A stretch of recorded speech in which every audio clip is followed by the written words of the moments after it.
Taste the Daily. Collection, commission, corruption ஆகியவைதான் ஸ்டாலின் ஆட்சியின் தாரக மந்திரம் என அதிமுக பொதுச் செயலாளரும் எதிர்க்கட்சித் தலைவருமான எடப்பாடி கே பழனிசாமி விமர்சித்துள்ளார். கடலூர் மாவட்டம் சிதம்பரத்தில் பேசிய அவர், திமுக ஆட்சிக்கு வந்த பிறகு 7000த்திற்கும் மேற்பட்ட கொலைகள் நிகழ்ந்துள்ளதாகவும் அவர் குற்றம் சாட்டினார். உங்களுடைய ஆட்சியில எல்லா துறையிலும் லஞ்சம், கலெக்ஷன், கமிஷன், கரப்ஷன் தான் தாரக மந்திரம். இந்த ஆட்சி வந்து திராவிட முன்னேற்ற கழக ஆட்சிக்கு வந்த பிறகு எங்கேயுமே லஞ்சம் கொடுக்காத எந்த வேலையும் நடக்காது. மிக மோசமான சூழ்நிலை இருக்குது. திராவிட முன்னேற்ற கழகம் ஆட்சிக்கு வந்த பிறகு 7737 கொலைகள் நடந்திருக்குது. 4 வருஷத்துல 7737 கொலை. இந்த 6 மாசத்துல மட்டும் 730 கொலை தமிழ்நாட்டில் நடந்திருக்குது. இதுக்கு என்ன காரணம்? கஞ்சா போதைப் பொருள் எல்லா பக்கமும் தாராளமா விற்பனை ஆகுது.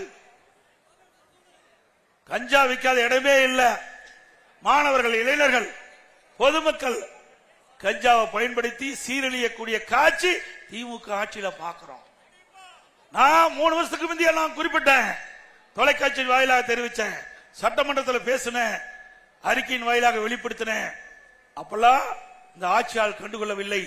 இன்றைக்கு போதைப் பொருள் நிறைந்த மாநிலமா தமிழ்நாடு காட்சியளிக்குது. இந்த போதையால் இன்றைக்கு மாணவர்கள், பொதுமக்கள் சீரழியக்கூடிய காட்சி, இந்த போதையால் கொலை, கொள்ள, திருட்டு, வழிப்பறிவு, பாலியல் சீட்டல் அன்றாட நிகழ்வாக தமிழ்நாட்டில் இருக்கிற காட்சியை பார்க்கிறோம். ஒரு கேவலமான ஆட்சி நடந்துட்டு இருக்குது. இன்றைக்கு முதலமைச்சர் என்ன சொல்றாரு? போதையின் பாதையில் செல்லாதீர்கள். தொலைக்காட்சியில போதையின் பாதையில் செல்லாதீர்கள். எதையா நான் 3 வருஷத்துக்கு முந்தையே சொன்னேன். நீ கேட்டிருந்தா, இந்த போதைப் பொருளை தடுத்திருந்தா இந்த இளைஞர்கள், மாணவர்கள் பாதிக்கப்பட்டிருப்பாங்களா? இப்படிப்பட்ட ஆட்சி தேவையா? சொல்லுங்க.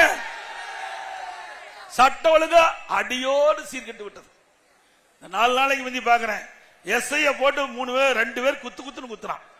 சப் இன்ஸ்பெக்டர் 2 நம்பர் மூகத்து மேலே குத்துறாங்க. அப்புறம் எங்க போய் நம்மளை காப்பாத்துறது? அந்த எஸ்ஐயா அவர் காப்பாத்திக்க முடியல.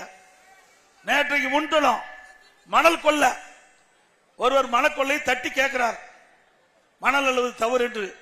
உடனே அங்க இருக்கின்ற அந்த மணல் மாபியா கும்பல் அவரை வெட்டி சாக்கிறாங்க. அதே இடத்தில் இருக்கிறார். அவருடைய தம்பி தடுக்க போறார். அவரும் படுகாயமடைந்து மருத்துவமனை சிகிச்சை பெற்று வருகிறார். அவருடைய தாயார் சிகிச்சை பெற்று வருகிறார். அதை வழக்கு போடுறது கூட காவல்துறை அஞ்சுகிறது. இந்த ஆட்சியாருடைய ஆணவத்தால், அதிகாரத்தால் அதை கூட தடை செய்கின்ற ஆட்சி திமுக ஆட்சி. திரு ஸ்டாலின் அவர்களே, அனைத்து இந்திய அண்ணா திராவிட முன்னேற்ற கழக ஆட்சி மீண்டும் தமிழகத்திலே மலரும். அப்பொழுது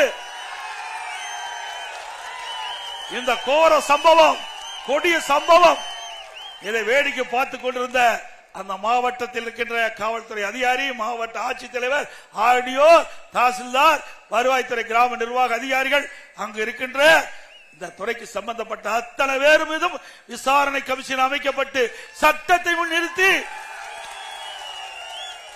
உரிய தண்டனை பெற்று தருவோம். என்ன, நாட்டு மக்களுக்கு பாதுகாப்பு வேண்டாமா? ஒரு அரசாங்கமே பாதுகாப்பு கொடுக்கலீங்கன்னா மக்கள் எங்க போறது? பயிர வேலை பாதுகாப்பதை போல மக்களை பாதுகாப்பது அரசுடைய கடமை. ஒருத்தர் வெட்டி சாக்கிறாங்கன்னா அதை வேடிக்கை பார்க்கிறாங்க. இப்படிப்பட்ட ஒரு கொடுமையான ஆட்சி தேவையா? தேவைங்களா? சட்டம் ஒழுங்கு சத்தி சிரிக்குது. நான் அதுதான் அடிக்கடி சொல்றேன். இருக்கிற முதலமைச்சர் பார்த்தீங்கன்னா திறமையற்ற முதலமைச்சர், பொம்மை முதலமைச்சர். அப்படியே சாவி கொடுத்தா நம்ம குழந்தைகளை சாவி கொடுத்து பொம்மை வச்சுட்டா பொம்மை டப்பு டப்புன்னு கை தக்குமே. இப்படி கை தட்டுற முதலமைச்சர் வச்சுட்டு எப்படி நாட்டை பாதுகாக்க முடியும்? பாதுகாக்க முடியுமா?